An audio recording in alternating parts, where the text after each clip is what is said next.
बिस्मिल्लाहिर्रहमानिर्रहीम अस्सलामु अलैकुम रहमतुल्लाह। इमरान खान को 24 घंटे के वक्फे से दो सज़ाएं सुनाई गई हैं।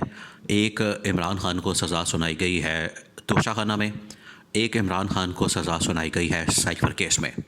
पहले इमरान खान को सज़ा सुनाई गई साइफर केस में और उसके बाद इमरान खान को तोशाखाना केस में भी सज़ा सुना दी गई। पहले केस में, साइफर केस में, जज अबुल हसनात की अदालत की जानिब से इमरान खान को 10 साल और उनके साथ शाह महमूद कुरैशी को 10 साल सज़ा सुनाई गई। उसके बाद जो तोशाखाना केस है, तोशाखाना केस में इमरान खान को 14 साल और इमरान खान की अहलिया इमरान खान की बीवी बुशरा बीबी को भी 14 साल कैद बामुशक्कत सुनाई गई है। अब ये दो ऐसी सज़ाएं हैं जिसका इस वक्त पूरे पाकिस्तान के अंदर चर्चा है, पूरे पाकिस्तान के अंदर उसके ऊपर बहस हो रही है, पूरे पाकिस्तान के अंदर उसके ऊपर डिस्कशन हो रही है और पूरे पाकिस्तान के अंदर इसका मशहूरी हो चुकी है। और ये सिर्फ पाकिस्तान तक महदूद मामला नहीं रहा, बल्कि अब ये पूरी दुनिया के अंदर ये ख़बर फैल चुकी है। देखिए, ये छोटी सी खबर यहाँ से जब निकलती है तो आखिरकार वो पूरी दुनिया के अंदर फैल जाती है और इमरान खान जैसा शख्स जो कि एक आलमी लीडर बन चुका है, जो कि एक इंटरनेशनल लीडर है, उसकी जब भी कोई ख़बर आती है तो वो पूरी दुनिया के अंदर फैल जाती है। और दुनिया के तमाम अखबारात ने, दुनिया के बड़े बड़े न्यूज़ चैनल्स ने, बड़े बड़े अखबारों ने इस खबर को ब्रेक किया है, इस खबर को चलाया है, उसको पब्लिश किया है।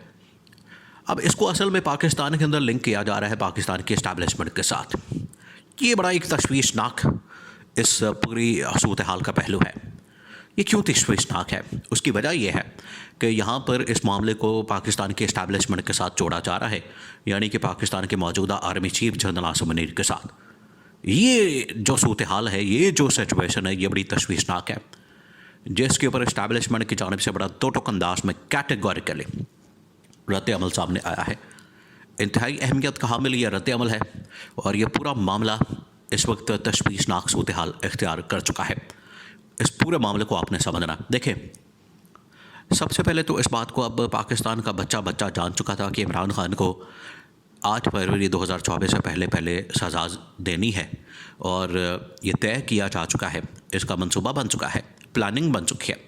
देखिए, ये पाकिस्तान जैसे मुल्क के अंदर ही इस तरह से हो सकता है कि पहले प्लानिंग बनती है, मंसूबा बनता है, फिर वो पब्लिक के अंदर लीक हो जाता है, फिर वो दुनिया में डिस्कस होता है, पब्लिक में डिस्कस होता है और पाकिस्तान का बच्चा जानता है कि इमरान खान को साइफर केस में, तोशाखाना केस में और बाकी तमाम केसेस के अंदर, मुकदमात के अंदर इमरान खान को सज़ा होनी है।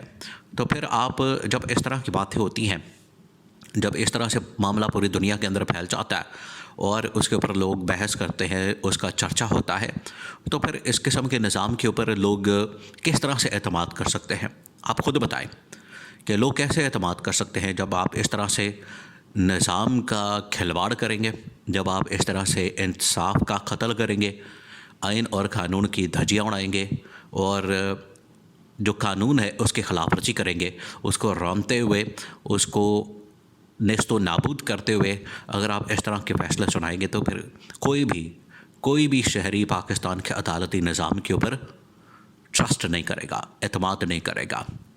ये तो है एक उसका पहलू। दूसरा मामला ये है कि ये जो इमरान खान को सज़ा सुनाई गई है, इसको असल में कहा जा रहा है कि ये एक लंदन प्लान का हिस्सा है, जिसके अंदर नवाज़ शरीफ शामिल है, जिसके अंदर ये पूरा शरीफों का पूरा टोला जो है वो शामिल है।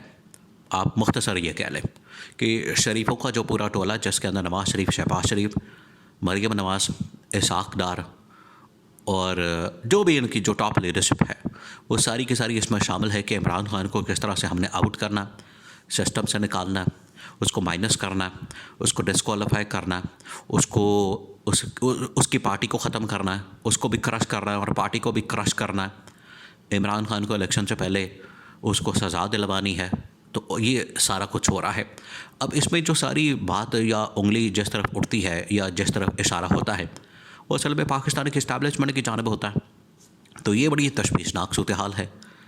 अब पूरी दुनिया के अंदर ये दुनिया जानती है, पूरी दुनिया के अंदर इस बात का हर एक को इल्म है कि पाकिस्तान के अंदर अगर कोई ताकत का मरकज़ है तो वो सिर्फ पाकिस्तान की इस्टेब्लिशमेंट, और सबसे ताकतवर तरीन शख्सियत अगर कोई है तो वो सिर्फ और सिर्फ आर्मी चीफ़। और आजकल के army chief general Asim Munir इस बात को कतन पसंद नहीं करते।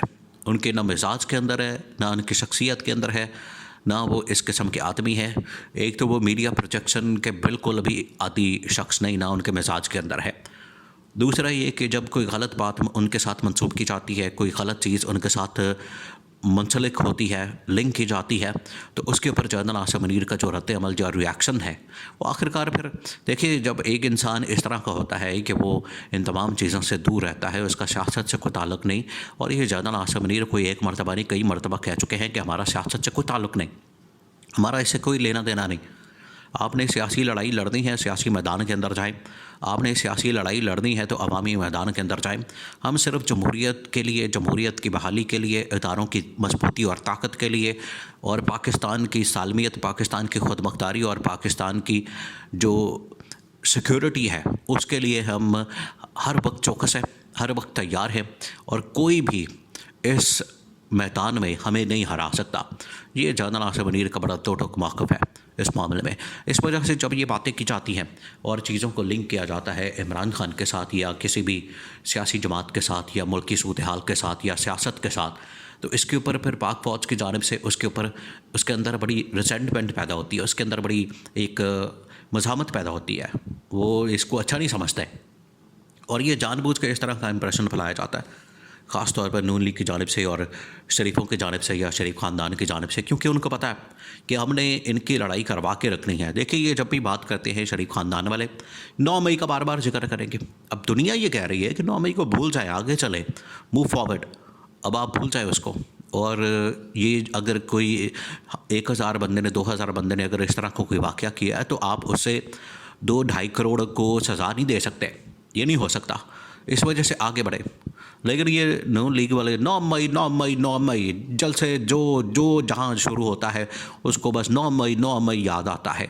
ये यही करते फिरते हैं, पूरी दुनिया के अंदर दंदनाते फिरते हैं, और चाहते हैं कि इस्टेब्लिशमेंट जो इनके अंदर इंतकाम की आग भड़क रही है उसका इस्टेब्लिशमेंट बदला ले। लेकिन इसके ऊपर रिफ्यूज़ कर दिया, इनकार कर दिया, इस इम्प्रेशन को भी मुस्तरद कर दिया कि ये इम्प्रेशन पाकिस्तान के लिए, पाकिस्तान की सलामती के लिए, पाकिस्तान की फ़ौज के लिए, पाकिस्तान के इस्टेब्लिशमेंट के लिए अच्छा नहीं है। और इमरान खान की सज़ाएँ अगर ख़त्म होती हैं, जो कि ख़त्म हो जानी है, अदालतों से भी ख़त्म हो जानी है, और इसके ऊपर इस्टेब्लिशमेंट भी कोई इतनी ज़्यादा उसके ऊपर कोई खुशी का इजहार नहीं कर रही। पाकिस्तान के अंदर ये इंस्टेबिलिटी, अदम इस्तेहकाम का बीज बो दिया गया। या आपने ज़हन में रखना कि ये अदम इस्तेहकाम का बीज बो दिया गया, और ये पाकिस्तान के इस्टेब्लिशमेंट को अदम इस्तेहकाम किसी सूरत भी काबिल बर्दाश्त नहीं है। इस वजह से इमरान खान की रिहाई पत्थर पर लकीर है।